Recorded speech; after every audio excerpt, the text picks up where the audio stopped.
Tossing Grenades at Windmills podcast. Hello, welcome to the EP Blingerme Fair and Balanced Transdimensional News Brief. I'm Robot 1. And I'm Robot 2. Hello Robot 1. Hello Robot 2. Let's start off with news about Terra.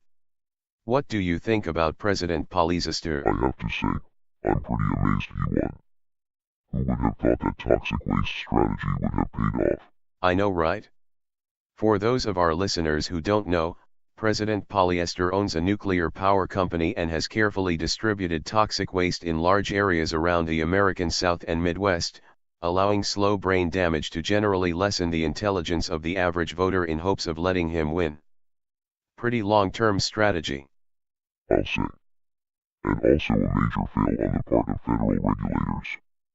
But I guess a good bribe can go a long way, can't it? I have to say, switching briefly to Earth, that I'm amazed that President Tinkle was able to achieve the same results without genetic mutation whatsoever. I mean, it just says things about the average inhabitant of Earth. Maybe the lesser intelligence makes them great storytellers too? I actually have a theory about that. Oh. This should be interesting.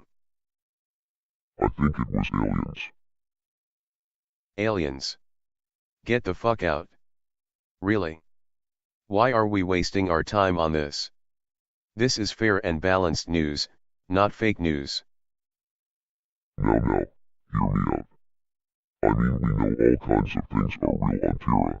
Fairies, vampires, magic users, and the like.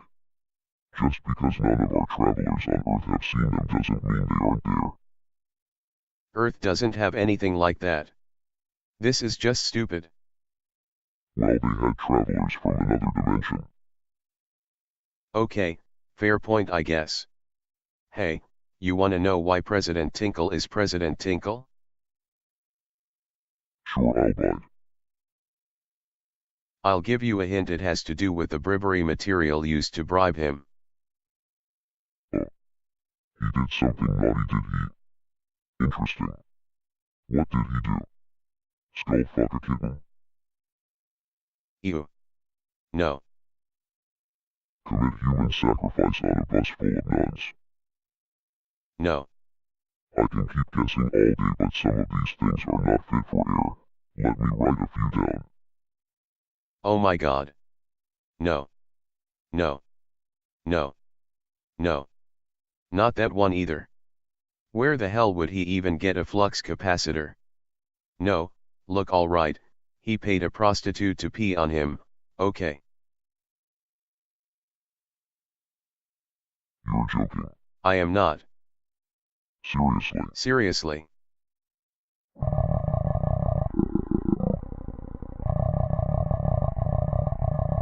Alright. That's a wrap.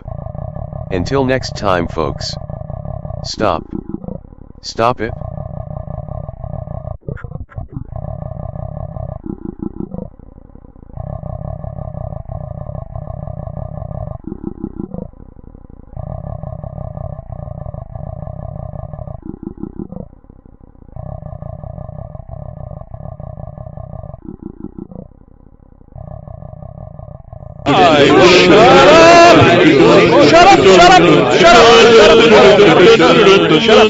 Shut up! All of these products are available on Amazon.com and other marketplaces. Copyright 2017. Red Anvil Amalgamated. Initial bumper by Electro Rock Cardiogram.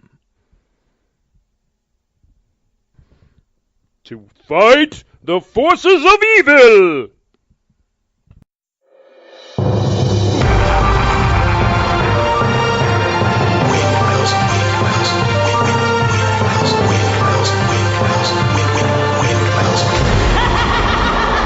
Welcome to the Tossing Grenades at Windmills podcast. Hi, I'm Robot 1. And I'm Robot 2. Glad to be here, Robot 2. How's it hanging? Fast and loose, Robot 2. Ready for the news. Ready. On Terra, the resistance is holding a World Congress in San Antonio. Groups from all over America are discussing the best way to resist polyester and his disco mutants. There is a strong notion to strive for the breakup of the rest of the United States, noting the success of Texas and California under progressive administrations as compared to Georgia and Louisiana, which are complete clusterfucks. On Earth, conservative congresspeople keep trying to pretend President Tinkle isn't in league with Russia. What? I know, right? But it gets better. Every time the press exposes a story about Russia, Tinkle starts to say the press are liars.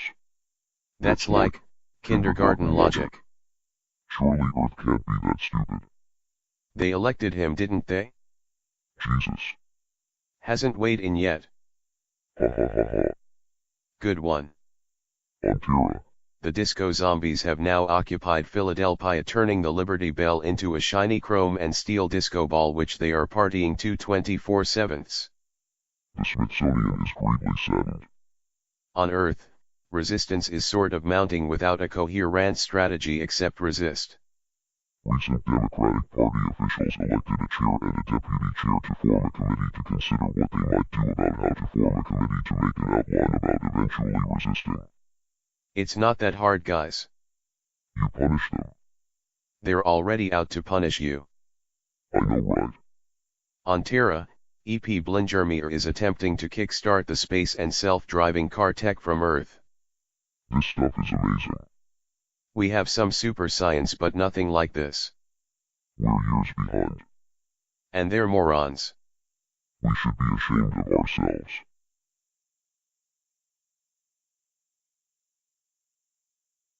Robot poetry. When you are old and gray and full of sleep, and nodding by the fire, take down this book. And slowly read, and dream of the soft look your eyes had once, and of their shadows deep. How many loved your moments of glad grace, and loved your beauty with love false or true. But one man loved the pilgrim soul in you, and loved the sorrows of your changing face. And bending down beside the glowing bars, murmur, a little sadly, how love fled, and paced upon the mountains overhead, and hid his face amid a crowd of stars. William Butler Yeats. Robert Browning's Childe Roland to the Dark Tower came. My first thought was, he lied in every word. That hoary cripple, with malicious eye, askance to watch the workings of his lie. On mine, and mouth scarce able to afford suppression of the glee, that pursed and scored its edge, at one more victim gained thereby. 2. What else should he be set for, with his staff? What, save to waylay with his lies, and snare all travelers who might find him posted there, and ask the road?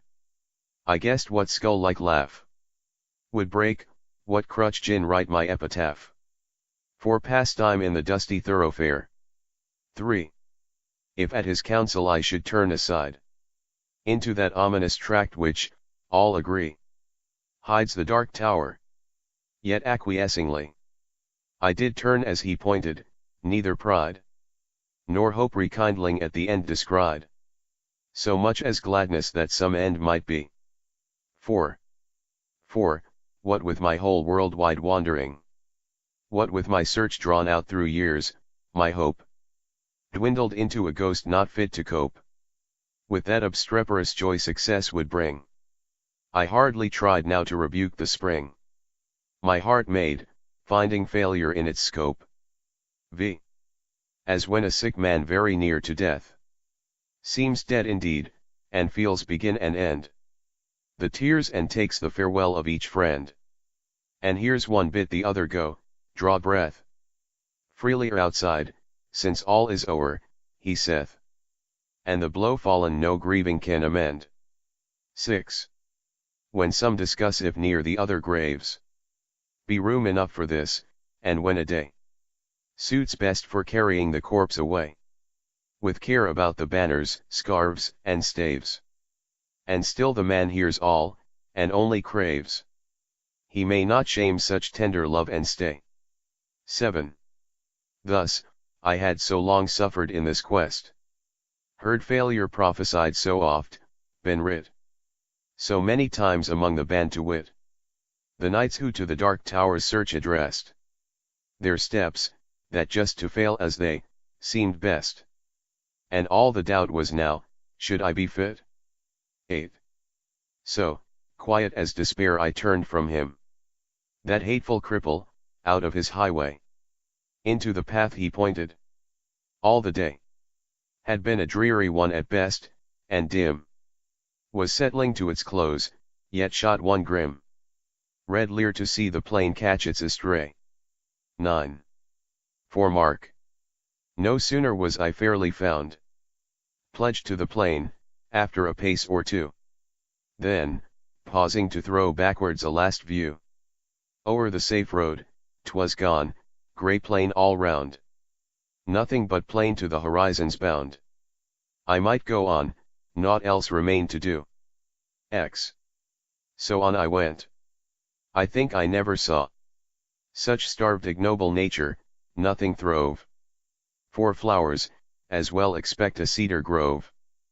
But cockle, spurge, according to their law, might propagate their kind with none to awe. You'd think, a burr had been a treasure trove. 11.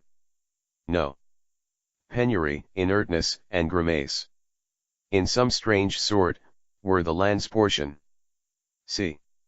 Or shut your eyes, said nature peevishly. It nothing skills, I cannot help my case. 'Tis the last judgment's fire must cure this place. Calcine its clods and set my prisoners free. 12. If there pushed any ragged thistle stalk above its mates, the head was chopped, the bents were jealous else. What made those holes and rents? In the dock's harsh swarth leaves, bruised as to balk all hope of greenness. 'Tis a brute must walk, pashing their life out, with a brute's intense. 13. As for the grass, it grew as scant as hair. In leprosy, thin dry blades pricked the mud, which underneath looked kneaded up with blood. One stiff blind horse, his every bone a stare, stood stupefied, however he came there. Thrust out past service from the devil's stud. 14. Alive. He might be dead for aught I knew. With that red gaunt and collop at neck a strain, and shut eyes underneath the rusty mane. Seldom went such grotesqueness with such woe.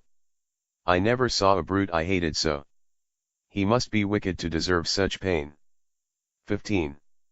I shut my eyes and turned them on my heart. As a man calls for wine before he fights, I asked one draught of earlier, happier sights, ere fitly I could hope to play my part. Think first, fight afterwards, the soldier's art. One taste of the old time sets all to rights. 16. Not it? I fancied Cuthbert's reddening face, beneath its garniture of curly gold. Dear fellow, till I almost felt him fold an arm to mine to fix me to the place. The way he used. Alas, one night's disgrace. Out went my heart's new fire and left it cold. 17. Giles then, the soul of honor, there he stands. Frank as 10 years ago when knighted first. What honest man should dare, he said, he durst. Good, but the scene shifts, faugh. What hangman hands? Pinned to his breast a parchment? His own bands. Read it? Poor traitor, spit upon and cursed. 18. Better this present than a past like that. Back therefore to my darkening path again. No sound, no sight as far as I could strain. Will the night send a howlet or a bat? I asked, when something on the dismal flat came to arrest my thoughts and change their train. 19.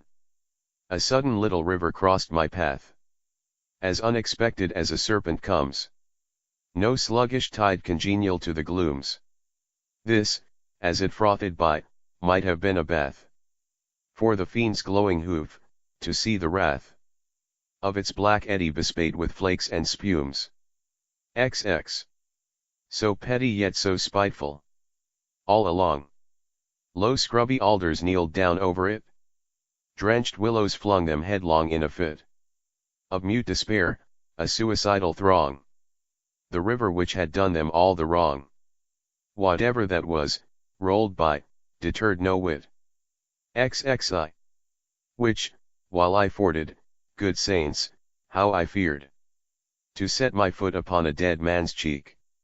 Each step, of feel the spear I thrust to seek. For hollows, tangled in his hair or beard.